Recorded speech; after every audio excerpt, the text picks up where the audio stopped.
Olá, está no ar a TV Simpaf, o programa dos trabalhadores em pesquisa e desenvolvimento agropecuário. No último dia 20 de junho, a proposta da reforma trabalhista foi rejeitada na Comissão de Assuntos Sociais do Senado Federal. Agora ela segue para análise da Comissão de Constituição e Justiça e, posteriormente, para aprovação ou rejeição no plenário do Senado Federal. Para explicar a proposta, trouxemos hoje aqui na TV Simpaf o advogado trabalhista Euro Júnior, que vai falar um pouco sobre os riscos e consequências dessa proposta para os empregados públicos. Seja bem-vindo, doutor Euro. Olá, eu agradeço o convite. É sempre um prazer estar aqui junto do Simpaf para esclarecer o que quer que seja para os empregados públicos. Doutora, a reforma trabalhista, que está hoje no Senado, ela preocupa muito a classe trabalhadora, porque ela tende a precarizar as relações de trabalho, flexibilizar alguns direitos. E quais são os pontos de maior prejuízo para os trabalhadores? Então, Camila, a reforma ela traz diversos pontos críticos, uns mais, outros menos, que vão afetar sim a vida do trabalhador brasileiro. Eu trouxe alguns pontos que eu acho que vão ser o de maior impacto no cotidiano da vida do empregado. Por exemplo, o empregado, quando acorda e vai ao serviço, ele está abarcado pela legislação trabalhista caso ocorra, por exemplo, um acidente nesse percurso in itinere, no caminho do trabalho para o seu serviço. Caso ocorra um acidente do trabalho, a legislação trabalhista o protege, enfim, ele receberá uma indenização. Isso já não existirá mais caso a proposta seja aprovada.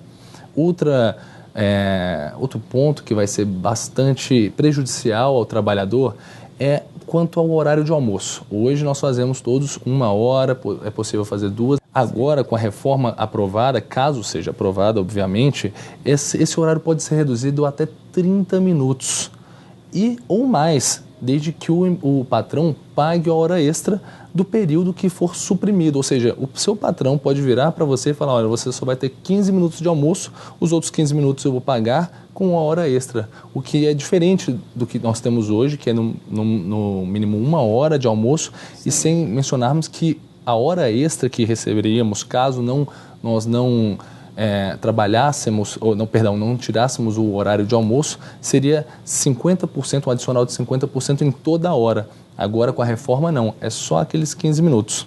Outro ponto que no cotidiano, na vida do trabalhador, ele vai sentir pesar com essa reforma é a jornada de trabalho aumentada.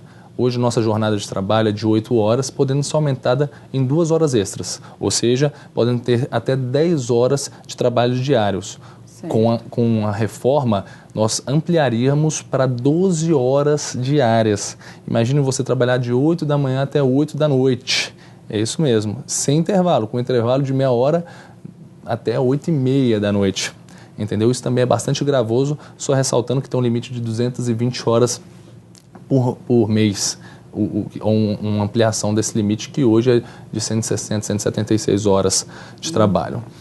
Outro ponto que também me traz uma grande preocupação, Camila, é porque o trabalhador, quando ele chega no serviço hoje, ele ainda tem um tempo para vestir seu uniforme, numa jornada ininterrupta de 6 horas, ele tem 15 minutos de descanso. Isso também vai ser extinto com a reforma trabalhista, tá? Esse tempo que o trabalhador hoje tem para descanso, para sua higiene pessoal, para talvez trocar de uniforme, ele não conta como hora efetivamente trabalhada.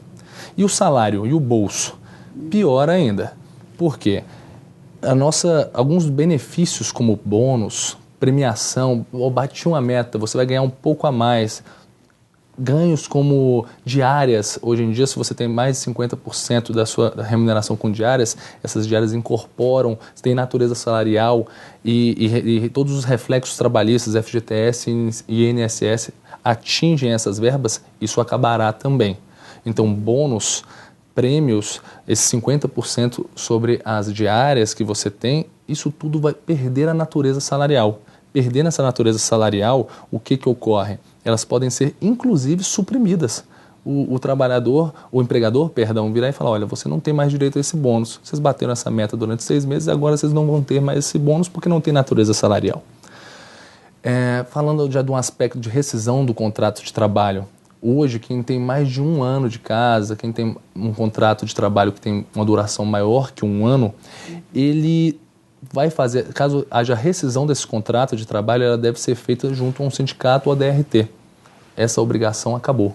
Agora o empregado pode ter 5 anos de trabalho, o empregador pode colocar ele no olho da rua e ele vai estar sozinho, sem ninguém para auxiliá-lo nessa rescisão, para ver se realmente todas as verbas estão sendo pagas. Só para você ter uma noção geral dessa reforma. Direitos como o direito da mulher grávida, da gestante. Hoje é permanentemente proibido da gestante trabalhar, por exemplo, em trabalho insalubre, numa condição insalubre, porque pode afetar, né, a saúde dela e do bebê. Ocorre que com a reforma trabalhista, o empregador poderá obrigá-la a ir no médico para conseguir um atestado, e caso nesse atestado tenha escrito que não oferece real risco ao bebê ou à mulher, ela deverá trabalhar. O que é muito, digamos assim, fragiliza toda essa relação. E o ponto que me traz mais preocupação, que está intimamente relacionado ao SIMPAF. Os acordos coletivos agora ganham uma força excomunal, Camila. Por quê? Alguns ditames legislativos, algumas regras previstas em lei, podem ser mudadas por mera deliberação empregador e empregado. Então, redução de salários, aumento de jornada, tudo isso pode ser negociado por acordo coletivo. O acordo coletivo começa a ter um peso maior do que a lei, de acordo com a proposta da reforma trabalhista. Os únicos direitos que não podem ser suprimidos, claro, são aqueles constitucionais, como o direito de greve, o FGTS, mas mesmo assim isso dá uma ampla margem para o trabalhador ou para o empregador de querer, digamos assim, suprimir direitos trabalhistas na base da negociação. O que normalmente hoje em dia já acontece, ele já, mesmo com toda a lei, toda a legislação, e se o sindicato não fica em cima, isso acaba acontecendo. Exatamente, então... Camila. E, doutor, nós percebemos que a classe trabalhadora ela não está entendendo muito bem qual é a diferença entre a reforma da Previdência, que nós já até conversamos, já fizemos um programa aqui na TV SIMPAF, e a reforma trabalhista. Eu queria que o senhor explicasse um pouco sobre a diferença entre as duas. Ok, Camila, é muito comum essa confusão mesmo, porque tanto a reforma trabalhista como a reforma previdenciária, ela está intimamente relacionada ao trabalhador. Ocorre que as relações trabalhistas e a reforma trabalhista por si também, elas regulam a relação jurídica à vida entre o empregador e o empregado, o trabalhador.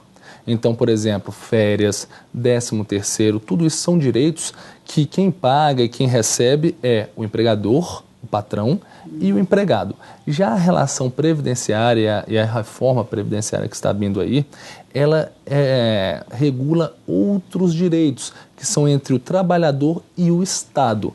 Porque uma vez que o trabalhador está lá contribuindo todo mês para o INSS dele, ele tem certos benefícios, como aposentadoria, auxílio-doença, etc. Sim. Então, essa é a grande diferença. Enquanto a reforma trabalhista e o direito do trabalho regulam a relação entre empregado e patrão, a reforma da Previdência, o direito previdenciário, regula a relação do trabalhador com o Estado no âmbito da Seguridade Social. Mas acabam que as duas vão acabar, as duas acabam comprometendo o bolso do trabalhador também, a saúde do trabalhador. Com certeza. Por exemplo, na reforma previdenciária, há uma tentativa de aumentar o tempo de contribuição, ou seja, mais uma vez onerando o trabalhador, não só com os direitos trabalhistas, mas agora também com os direitos previdenciários. Certo. E como vai funcionar a tramitação da reforma trabalhista daqui para frente? Então, como você bem salientou, ele já foi aprovado, né, o PLC 38 de 2017 já foi aprovado pela Câmara e já seguiu para o Senado, onde eles passam por 3 comissões. A primeira de assuntos econômicos, onde foi aprovado o parecer, e essa semana agora tivemos uma boa vitória aí, graças a Deus, na Comissão de Assuntos Sociais. Obviamente, assuntos sociais pensa no povo, nesse viés de proteção do trabalhador, ela foi rejeitada, que foi uma grande derrota do governo. Sim. E ela passará ainda para a Comissão de Constituição e Justiça, onde eu já adianto assim, uma mera opinião minha, que deve passar, porque o grande líder é o Romero Jucá, senador da base governista. Depois de aprovado nessas 3 comissões, ele segue para a plenária, na plenária do Senado, onde ele vai ter a votação. Uma vez aprovada, segue para a presidência da República para sanção ou veto. Caso seja rejeitado, o projeto volta para a Câmara, onde ele pode ser convalidado, e se convalidado, manda novamente para a presidência para sanção e veto. Euro, alguns defensores da reforma trabalhista usam como justificativa a estrutura da Justiça do Trabalho. Mas nós sabemos que talvez a Justiça do Trabalho no Brasil seja dessa proporção exatamente pelas condições precárias a que os trabalhadores estão sujeitos, os baixos salários, né? E toda essa falta de respeito ao direito do trabalho, né? Do trabalhador. Então, eu queria que o senhor fizesse uma análise a respeito disso. Como o senhor vê essa questão da estrutura trabalhista, da Justiça do Trabalho no Brasil? Então, Camila, no Brasil há um jargão popular que diz que existem duas coisas que funcionam na nossa justiça, é a pensão alimentícia e a Justiça do Trabalho. E isso é referência mundo afora. Nós somos referência porque a Justiça do Trabalho ela não é como as outras justiças. Ela é um pouco diferente. Por quê? O trabalhador ele não tem como negociar seus direitos em pé de igualdade com o empregador. Concorda? Certo. O empregador sempre tem um poder de mando muito maior. E a Justiça do Trabalho ela vem com uma certa proteção para dirimir essa desigualdade. É aquela premissa aristotélica de tratar os iguais como iguais e os desiguais de forma desigual. Então, o que aconteceu com a Justiça do Trabalho? Houve um inchaço diante do grande desrespeito dos direitos do trabalhador, fez com que nossa justiça tivesse que evoluir para suprir tamanha demanda. Entendeu? Então as críticas são totalmente infundadas, pois nossa Justiça do Trabalho é sim um exemplo para o mundo. E qual vai ser o risco dessa proposta ser aprovada nesse momento que o Brasil vive? Olha, o maior risco que eu enxergo, Camila, é, primeiro, aprovada a proposta dessa forma, nessa conjuntura, haverá um grande aumento das negociações coletivas e dos dissídios coletivos, uma vez que os acordos coletivos começam a ter uma força maior, uma força que eu digo até suprema diante da lei. Ela é supralegal, a natureza jurídica do acordo coletivo. E diante dessa grande maleabilidade e de um poder tão grande que as negociações coletivas vão ter, o empregador poderá tentar talhar mais direitos do empregado. E o empregado, representado pelo sindicato que não aceitar, entrará em dissídio coletivo. Então, qual é o maior reflexo que eu vejo nisso? Primeiro, uma diminuição, obviamente, da qualidade de vida do empregado, porque aumenta o tempo de jornada, diminuem-se direitos, diminuem-se recolhimentos previdenciários, diminui recolhimentos de FGTS, ou seja, há um ônus para o empregado e haverá mais embates em negociações coletivas, uma vez que os acordos coletivos têm um poder maior agora para ditar os direitos dos empregados. Certo, uma crítica feita pela população é a respeito da arrecadação da contribuição sindical compulsória. O Simpaf, por exemplo, ele tem um posicionamento contrário à contribuição compulsória, porque ele entende que o trabalhador tem que se filiar ao sindicato exatamente por acreditar no sindicato, né, por precisar desse sindicato. E eu queria que o senhor falasse, então, um pouco com a análise que o senhor faz dessa alteração que a proposta, a proposta da reforma trabalhista traz para a contribuição sindical compulsória. Então, Camila, é muito importante a gente fazer uma análise histórica do momento em que foi instituída a contribuição sindical compulsória. O legislador, na época, ele fez a seguinte análise: olha, o empregado, ele precisa de alguém para defendê-lo, ele precisa de um sindicato. Quem vai custear esse sindicato? O empregado não sabe dessa importância, ele não conhece a identidade sindical. Então, instituiu-se essa obrigação compulsória para que não inviabilizasse a existência dos sindicatos. Ocorre que os tempos mudaram. E hoje existem algumas categorias, como é o caso do Simpaf, que elas têm um poder cultural maior, uma escolaridade melhor, são pessoas que têm mais consciência de luta, então eles sabem da importância do sindicato. Entretanto, existem outras áreas, outras categorias que não. Infelizmente, quando o nível de escolaridade é menor, eles não têm essa noção da importância de um sindicato. E isso, ao meu ver, essa talhação, essa retirada da obrigatoriedade, da compulsoriedade do recolhimento da contribuição sindical pode ser temerária. Porque uma vez que esses empregados que não têm essa consciência deixam de recolher, o seu sindicato perde força. e esse sindicato perder força justamente na hora de que um acordo coletivo que necessita de um sindicato precisa de mais força no sindicato, isso pode ser drástico para os trabalhadores brasileiros, viu, Camila? Doutor Euro, muito obrigada então pelas suas informações. Que isso, estou sempre à disposição do Simpaf, de toda a categoria, para esclarecer o que for necessário.